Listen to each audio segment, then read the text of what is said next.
നീ എന്താ സഫിയ പറയുന്നത്? ഞാനിത് എങ്ങനെ ബാപ്പയോട് പറയും? ചേച്ചി, ചേച്ചി ആ ഭാർഗവനെ കൊണ്ട് കെട്ടിച്ചിരുന്നെങ്കിൽ ചേച്ചി ഇത്രയും സന്തോഷമായി ജീവിക്കുമായിരുന്നു. ഇല്ല, അതുപോലെയാ എന്റെയും കാര്യം. മജീദ് ഞാനുമായിട്ടുള്ള ബന്ധം ഒരു കച്ചവടമാണ്. ഞാൻ പണത്തേക്കാൾ മനുഷ്യനെ സ്നേഹിക്കുന്നവളാണ്. ചേച്ചി എന്നെ സഹായിക്കില്ലേ?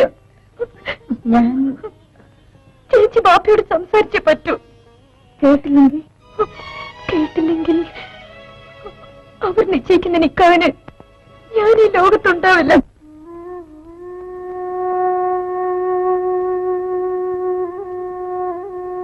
ഭാനുമതി,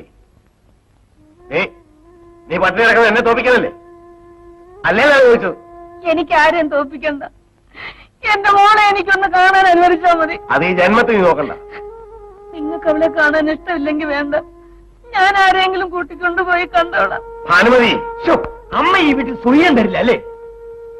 എന്റെ സ്വൈരവും സുഖമല്ല സരള പോയതോടെ തീർന്നടാ. അമ്മയുടെ സ്നേഹം അവൾക്കുണ്ടായിരുന്നെങ്കിൽ അവൾ ആ തെണ്ടിയെ പുറകെ ഓടിപ്പോകുമായിരുന്നു. അവള് പോയതല്ലടാ ദ്രോഹി, നിങ്ങൾ അവളെ ഓടിച്ചടാ. ഭാനുമതി, ശബ്ദിച്ചു പോയത് നീ.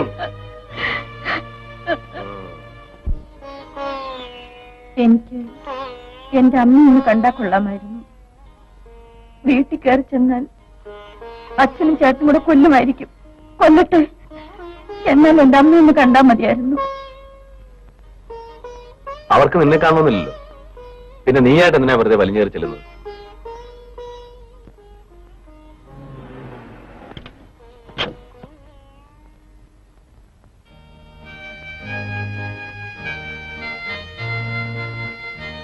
ബാപ്പാ, എന്തൊക്കെയുണ്ട് മക്കളെ വിശേഷങ്ങള്? സുഖം തന്നെ. പാപ്പരി, ഞാൻ ഇപ്പൊ ചായ ഉണ്ടാക്കാം. ഇപ്പൊ വേണ്ട, ഞാൻ ആ റബ്ബറുകാരൻ മത്തായിയുടെ വീട്ടിൽ നിന്ന് വരികയാണ്. അവിടുന്ന് ചായ കുടിച്ച് മോള് പോയി നല്ല തണുത്ത ഒരു ഗ്ലാസ് വെള്ളം കൊണ്ടു. ശരി ബാപ്പ. മോനിരിക്കേ. ഓ, ഒടുക്കത്തെ ഒരു ചൂട്. ഞാൻ ബാപ്പയെ കാണാൻ അങ്ങോട്ട് വരാനിരിക്കായിരുന്നു. എന്താ പ്രത്യേകിച്ച് വിശേഷം വല്ലതും ഉണ്ടാ? ഉണ്ട്. ഈ ഓട്ടോറിക്ഷ വെച്ചിട്ട് ഒരു കാറ് വാങ്ങി ടൂറിസ്റ്റ് ടാക്സി ആയിട്ട് ഓടിച്ചാൽ എന്താന്ന് ആലോചിക്കുക. കൊള്ളാം, നല്ല കാര്യം. നിന്നെ പടച്ചോ നന്നാകും. കാറ് വാങ്ങുന്നതിന് എന്റെ ഓട്ടോറിക്ഷ വെക്കാം. പിന്നെ ഇവിടെ കുറച്ച് കാശിരിപ്പുണ്ട്. ഒരു 10,000 രൂപ വേണം. ബാങ്കിൽ ചെന്നപ്പോ ബാപ്പ ജാമ്യം നിൽക്കുകയാണെങ്കിൽ അവർ തരാമെന്ന് പറഞ്ഞു. കടം വാങ്ങിക്കുന്ന നല്ല സ്വഭാവമല്ല മതി. സമയത്ത് കൊടുക്കാൻ പറ്റില്ലെങ്കിൽ മുതലും പലിശയും കൂടെ വലിയ ബാധ്യതയാവും. കാറ് മേടിച്ചാൽ ഇവിടെ ഓട്ടം കിട്ടുമോ? കിട്ടും ബാപ്പ. എന്നാ മേടിക്ക്. അത് ബാപ്പ, കാശില്ലാതെ. ആന്റണി, കാശ് മനുഷ്യനുണ്ടാക്കുന്നതല്ലേ. നിനക്ക് 10,000 രൂപ മതിയല്ലോ, അത് ഞാൻ തരാം.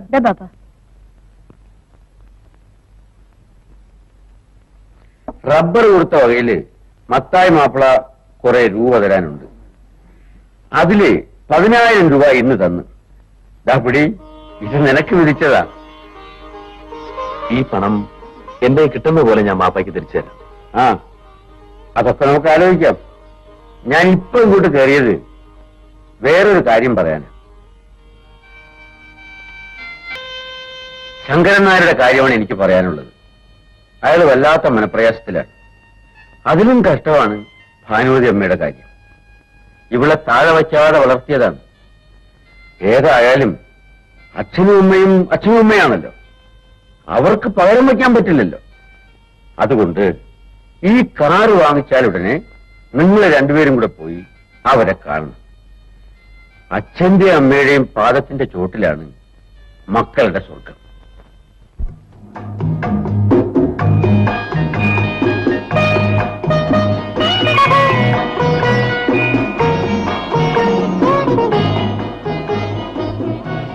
എല്ലാവരും കാറ് വാങ്ങിയാൽ ആദ്യം പോകുന്നത് പള്ളിയിലേക്കും അമ്പലത്തിലേക്കും ആയിരിക്കും. നമ്മൾ പോകുന്നത് എന്റെ വീട്ടിലേക്കാണ്. ചേട്ടന് പ്രയാസമുണ്ടോ? ഇല്ല സല്ലേ, നിന്റെ ആഗ്രഹങ്ങളാണ് എന്റേത്.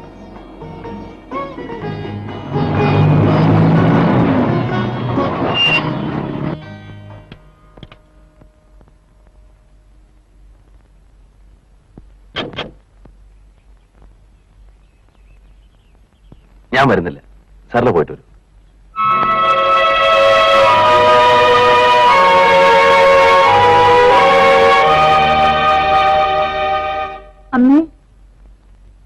അമ്മേ,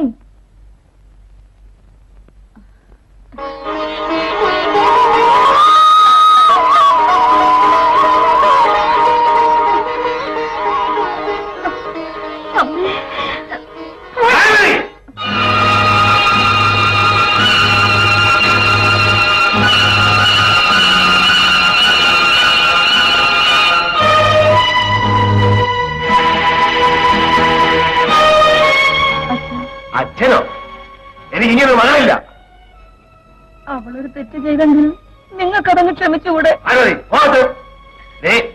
ഞങ്ങളുടെ മുഖത്ത് കരുതേച്ചിട്ട് കണ്ടവരോട് ഇറങ്ങിപ്പോണല്ലേ നീ? നിനക്ക് എങ്ങനെ ഈ കുടുംബത്തിൽ കാണാത്ത മനസ്സ് വന്നു? ഇറങ്ങി പുറത്ത്.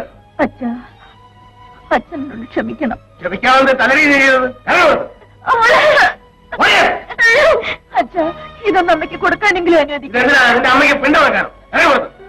ഇറങ്ങിയല്ലേ പറഞ്ഞത്?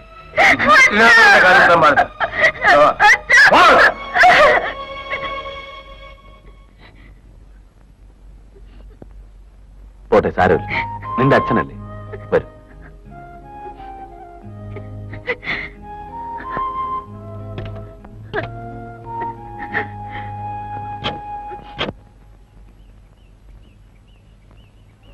അസ്സലാമലൈക്കും നിങ്ങളെ.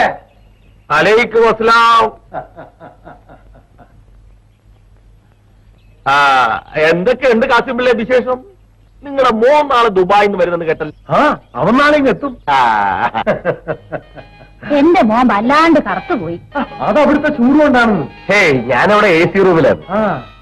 എന്റെ മോൻ ഇനി ദുബായിലേക്കൊന്നും പോണ്ട. സത്യാനും കെട്ടി ഇവിടെ തന്നെ എന്തെങ്കിലും ജോലിയൊക്കെ അങ്ങോട്ട് കഴിഞ്ഞാൽ മതി. അമ്മായിയുടെയും അപ്പച്ചി ബാപ്പയുടെയും കത്തുകളിൽ കല്യാണക്കാര്യം മാത്രമേ ഉള്ളൂ. ഇങ്ങനൊരു ബന്ധമുണ്ടായത് എന്റെ ഭാഗ്യാണെന്ന് കരുതിക്കോ. അളിയനെ കഴിഞ്ഞ ആഴ്ചയിലാണ് 8 ലക്ഷത്തിന് റോഡ് കമ്പനി എഴുതി പിടിച്ചത്. നീ പോയതിനു ശേഷം വയനാട്ടിലെ മൂപ്പര് പിന്നെയും കുറെ കാപ്പിത്തോട്ടം എഴുതി മേടിച്ച് ഇക്കണ്ട സ്വത്തുക്കളെല്ലാം നോക്കി നടത്താൻ ആളില്ല എന്നും പറഞ്ഞ് മൂപ്പര് ഓടിപ്പാഞ്ഞ് നടക്കുക. അപ്പൊ എങ്ങനെ വേറൊരു ആലോചനയും വരരുതേന്നും പറഞ്ഞ് ഞാനും നിന്റെ ഉമ്മയും നെയ്വിളക്ക് നേർച്ചയായിട്ട് കഴിയാണ്. അതെന്തിന്? അപ്പച്ചി ബാപ്പ എനിക്ക് വാക്ക് തന്നല്ലേ. ഓ എടാ, എത്ര വലിയവന്റെ വാക്കും കായ് കാണുമ്പോഴേ അങ്ങ് മറഞ്ഞു പോവും. ആ പെണ്ണിന് നമ്മളെക്കാളും വലിയൊരു ആലോചന വന്നാലോ, സഭയൊക്കെ ആ ചെറുക്കൻ ഇഷ്ടപ്പെട്ടാലോ, ബാക്കിന്റെ പാട്ടിന് പോവും. പിന്നെ നമ്മൾ വാക്കിന് നിർത്താൻ നിൽക്കട്ടെ. അതുകൊണ്ട് നീ എത്രയും വേഗം സഭയാൻ നിക്കാഹ് കഴിച്ച് ആ സ്വത്തുക്കൾ കൈക്കലാക്കാൻ നോക്ക്. അതെല്ലാം വേണ്ട പോലെ ചെയ്യാൻ ബാപ്പ. നമ്മുടെ ശങ്കരനായുടെ മോൻ സോമനെ ബാപ്പ കാണാറില്ലേ? ഞാൻ അവന് 2-3 കത്തയച്ചു. ഒന്നിനും മറുപടിയില്ല. അവന്റെ പെങ്ങള് ആ ചരള ഒരു നസ്രാണി ചെറുക്കനെ കൂടെ പോയത് ഞാൻ നിനക്ക് എഴുതിയിരുന്നില്ലേ? ആ കാര്യത്തിൽ ആ തന്തയും മോനും വലിയ വിഷമത്തിലാ. പക്ഷേങ്കില് നമ്മൾ അളിയിൽ ആ നസ്രാണി ചെറുക്കനെ കൂടുതലാ. എന്നാ ഞാൻ സോമനെ ഒന്ന് കണ്ടിട്ട് വരാം. ഇപ്പൊ ഒരു കോമനയും കാണാൻ പോണ്ട. വന്ന് കേറിയില്ല, അതിനു മുമ്പ് തുടങ്ങി അവൻ ഊരി വിറ്റല്ലേ. ചോറ് ശരിയായിട്ടുണ്ട്, കരിമീൻ പൊരിച്ചതും ഉണ്ട്. ബാപ്പായും മോനും കൂടെ വന്ന് ചോറ് വയ്ക്കും. ബാ ബരീ, നിങ്ങളും പറയുന്നേ. നീ വന്ന് കാറുകാരൻ പോണമെന്ന് പറഞ്ഞ് ധൃതി വെക്കുന്നു. കാശ് കൊടുത്ത് പറഞ്ഞു വിടട്ട. നിനക്ക് എന്റെ കാറിൽ പോവാം. വേണ്ട മാമ, ഞാൻ ആ വണ്ടി തന്നെ പൊയ്ക്കൊള്ളാം. ഒരു കാറ് വിൽക്കാറുണ്ടെന്നും പറഞ്ഞ് ഒരാൾ വന്നിരുന്നു. പോയി നോക്കിയിട്ട് കൊള്ളാവുന്നുണ്ടെങ്കിൽ അതെടുക്കും. സഫിയ, അമ്മായി, ഞാൻ പോട്ടെ. മോനെ, ഇത് നാളെ വരണേ.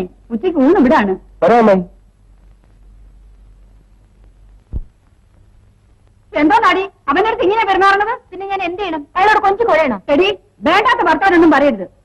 അന്റെ മനസ്സിൽ എന്താണോ ഉള്ളതെന്ന് ഞമ്മക്കറിയാം. ആ പൂതി എന്റെ മനസ്സ് വെച്ചാ മതി.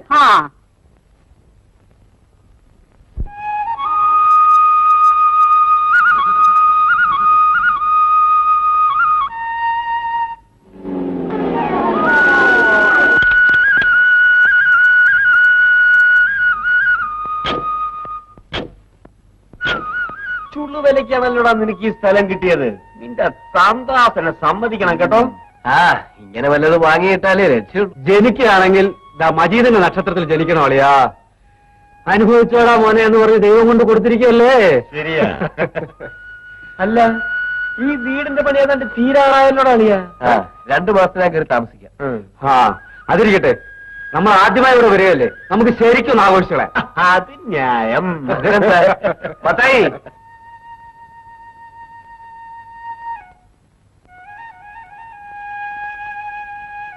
ഈ കാറിൽ ഇരിക്കുന്നൊക്കെ എടുത്ത് ആസ്വദിക്ക. അളിയോ, എനിക്ക് കുപ്പി മാത്രം പോരാ, നോൺ വെജിറ്റേറിയനും കൂടെ വേണം. എല്ലാ വരവോടും ഒക്കെ അറേഞ്ച് ചെയ്തിട്ടുണ്ട്. Very good. അളയോ ഏതാണ് ആ നോൺ വെജിറ്റേറിയൻ? ചരക്ക് കൊള്ളാവല്ലോടൂ. ഇത് നമ്മുടെ ചായക്കടക്കാരൻ കോയക്കുട്ടിയുടെ മോളല്ലേ? ആണെന്നാ തോന്നുന്നത്. 12 പകൽ 12 മണിക്ക് എന്റെ മകൾ സഫിയയും എന്റെ അളിയൻ കാസിം പിള്ളയുടെ മകൻ മജീദും തമ്മിലുള്ള നിക്കാഹ് ഞാൻ നടത്തി കൊടുക്കുന്നതാണ്. ഇനി എന്തെങ്കിലും പറയാനുണ്ടോ? ഇല്ല. എന്നാൽ അൽ ഫാത്തിഹ.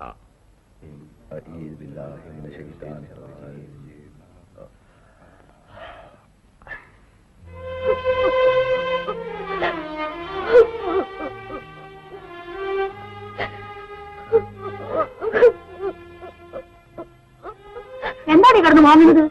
കൊള്ളാവുന്നിടത്ത് കെട്ടിച്ചയക്കുന്നത് എനിക്ക് ഇഷ്ടമല്ലല്ലേ? ചീത്ത വിസാരമൊക്കെ മനസ്സിൽ നിന്ന് കളഞ്ഞ് എനിക്ക് മോൻ കഴിഞ്ഞ് സന്തോഷമായിട്ട് ഇരിക്കാൻ നോക്ക്. ആ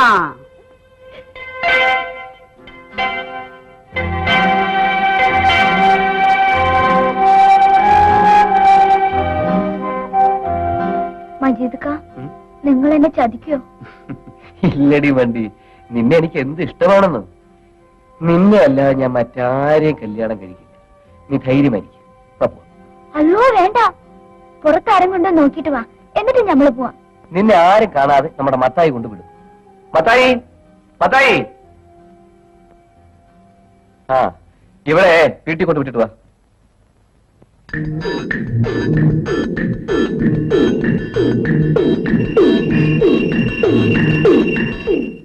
എന്താ വണ്ടിയുടെ പണി കഴിഞ്ഞു? കുറച്ചുകൂടി പണിയുണ്ട്. നാളെ തരാം സാറേ. അല്ല, സാറിന്റെ കല്യാണം കേട്ട്. ആ, ഒരു കൊച്ചു കല്യാണം കഴിക്കാമെന്ന് വെച്ചു. അപ്പോ നമുക്കൊരു ബിരിയാണി കിട്ടുമല്ലോ. തീർച്ചയായും. ആ, കാറിന്റെ ഡിക്കിയിൽ ഒരു പെട്ടി കിടപ്പുണ്ടായിരുന്നു, ഞാനത് എടുത്തു വെച്ചിട്ടുണ്ട്. പെട്ടിയോ? അതെ, ഞാൻ ഇപ്പൊ എടുത്തോണ്ട് വരാം.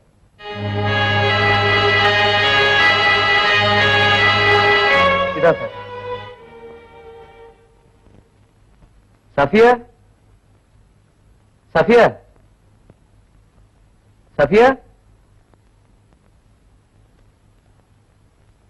എന്നെ വിളിച്ചോ? ആ, ഈ ബ്രീഫ് കേസ് ഞാൻ നിനക്ക് തന്നതല്ലേ?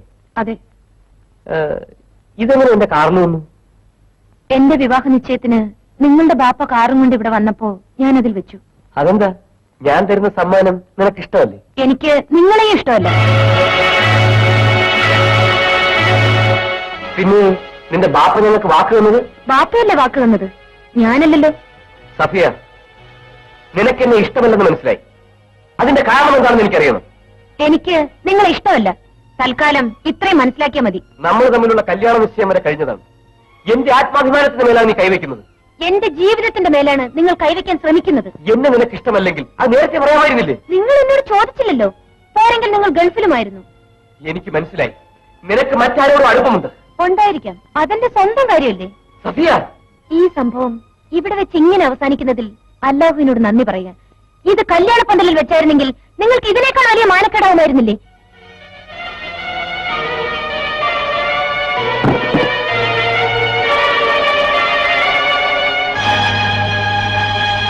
എന്താ മോനെ, ഈ പെട്ടിയിൽ ഞാൻ കുറെ സാധനങ്ങൾ സഫിയയ്ക്ക് കൊടുത്തതാണ്. അവൾ തിരിച്ചെന്റെ കാറിൽ വെച്ചു. പാവം പെണ്ണ്, വിവരമില്ലാതെ വല്ലതും ചെയ്തു കാണും. ഓട്ടടാ, അവളെ നമുക്ക് വിവരം പഠിപ്പിച്ചെടുക്കാം. അവൾ ഇങ്ങോട്ടല്ലേ വരണത്? അല്ല ബാപ്പ, ഞാൻ അവളെ വിവാഹം കഴിക്കുന്ന ഇഷ്ടമല്ലെന്ന് അവൾ എന്റെ മുഖത്ത് നോക്കി പറഞ്ഞു. പെൺകുട്ടികളല്ലേ, ഈ പ്രായത്തില് അവരുടെ മനസ്സിൽ അങ്ങനെ ഇങ്ങനെയൊക്കെ കാണും. നിക്കാഹ് കഴിയുമ്പോ അതൊക്കെ മാറും പോലെ. ഇല്ല ബാപ്പ, അവൾ അത്രയും ധിക്കാരമായിട്ടാണ് എന്നോട് സംസാരിച്ചത്. ബാപ്പ എത്ര ശ്രമിച്ചാലും അവൾ ഈ നിക്കാഹിന് സമ്മതിക്കില്ല. ബാപ്പ ഈ കാര്യത്തിന് വേണ്ടി അങ്ങോട്ട് പോവുകയും വേണ്ട.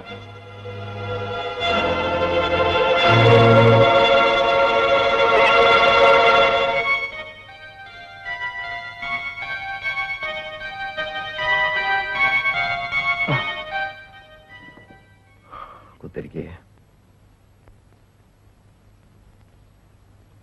മോനെ, നിന്റെ വിഷമം ഞമ്മക്കറിയാം. ആ പെണ്ണ് എന്നോട് അങ്ങനെ പറഞ്ഞിന് അവളെ തൂക്കത്തിൽ പൊന്നു വന്നാലും നീ അവളെ നിക്കാഹ് ചെയ്യരുത്. ഇല്ല ബാപ്പ. പക്കെങ്കില് ഇതങ്ങനെയല്ല.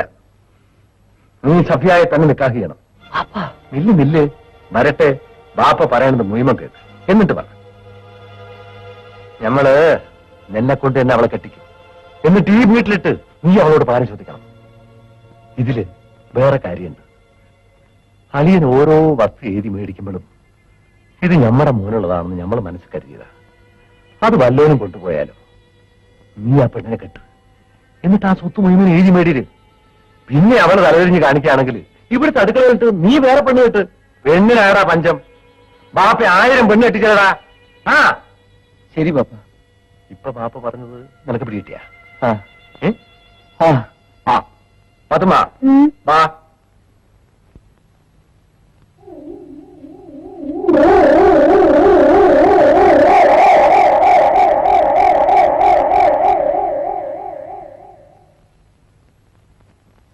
അസ്സലാമലൈക്കും. വാലേക്കും അസ്സലാം. അളിയെ ഇരിക്ക്. എന്തൊക്കെയുണ്ട് വിശേഷം? ഓ, വെറുതെ വീട്ടിലിരുന്ന് ബേജാറായപ്പോ ഒന്ന് കറങ്ങാമെന്ന് കരുതി ഇറങ്ങി. ഇവിടെ ഒന്ന് കേറി. ഇവിടെ വിശേഷം വല്ലതുണ്ടാ? ഇവിടെ എന്തോ വിശേഷം? സഫി എവിടെ? അവൾ അകത്തുണ്ട്. മോളെ സഫിയ, ദാ മാമ വന്നിരിക്കണ്. ചായ കൊണ്ടുവാ. അവളെ റഹീമിനെ തന്നെ മതിയെന്ന് ഒരേ പിടിവാശിയില്ല. നിങ്ങൾ വെറുതെ തല്ലാനും കൊല്ലാനും നിന്നുകൊണ്ട് കാര്യമൊന്നും ആയില്ല. പിന്നെ അവളെ തന്നിഷ്ടത്തിന് വരണമെന്നാണോ നീ പറയുന്നത്? അല്ല, കാര്യങ്ങൾ ആലോചിച്ച് ചെയ്യണമെന്നാ. ആ, ഈ നിക്കാഹ് നടന്നില്ലെങ്കിൽ എന്റെ മാനം കെടും. മാനം കെട്ടാ പിന്നെ ജീവിച്ചിരുന്നിട്ട് കാര്യമില്ല. നീ എന്റെ മൂത്ത മോളാണ്. എന്റെ കുടുംബത്തിന്റെ മാനം നീ കാക്കണം. റഹീമിനെ മറന്നിട്ട് മജീദിനെ നിക്കാഹ് കഴിക്കാൻ നീ അവളോട് പറയണം. പറഞ്ഞ പോരാ, പറഞ്ഞ് സമ്മതിപ്പിക്കണം. നീ പറഞ്ഞ അവൾ കേൾക്കും മോളെ. കാസിനും കൂട്ടരും എന്റെ മുഖത്ത് കാർക്കിച്ചു തുപ്പുന്നത് എന്റെ മോക്ക് കാണണമെന്ന് നീ ചോദിക്കണം. ബാപ്പ വിഷമിക്കരുത്. ഇന്ന് ഞാൻ സഫിയോട് എല്ലാ കാര്യങ്ങളും സംസാരിക്കാം.